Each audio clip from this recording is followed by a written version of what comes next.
Ashley asks, how did we first meet? Yeah. That is a very fun story.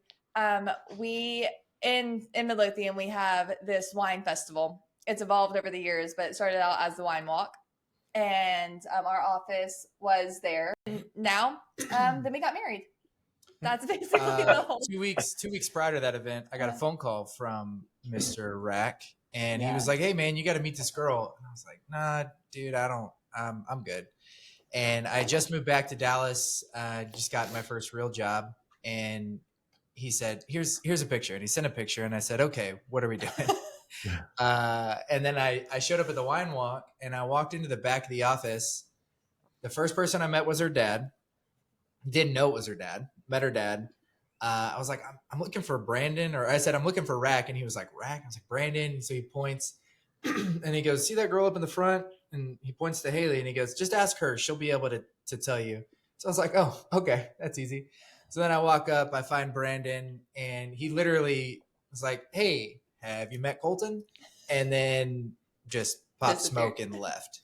And then basically that day I met her mom, her dad, her sister, her cousin, her uncle.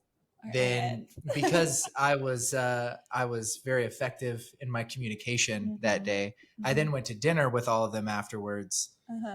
And then like a year later, she agreed to marry. Yeah. So, yeah. So I'm really curious how the date went after a full day of wine walk. Oh, okay. Well, we ended up in Fort Worth. Okay. I feel like there is more of a story that we weren't telling there, and that's okay. But yeah. But I did not know I was on a date. Okay. So Colton knew what was happening. I did not know. I think that Rack is just a horrible friend and just left his friend, and I'll take care of him because that's just so rude. And we had a great time. And then, we go out afterwards. It's fun. We have a lot of fun. Well, and then I texted her like, because you got to wait at least a couple of days, not to seem too eager. I think I waited like 24 hours. And I was like, hey, what are you doing on Monday? And she's like, I have work. And I was like, let's just play hooky. And we did. Then we left, went to the zoo, and then did a little more wine walking without the festival. And yeah, it was pretty much, that's how that one happened.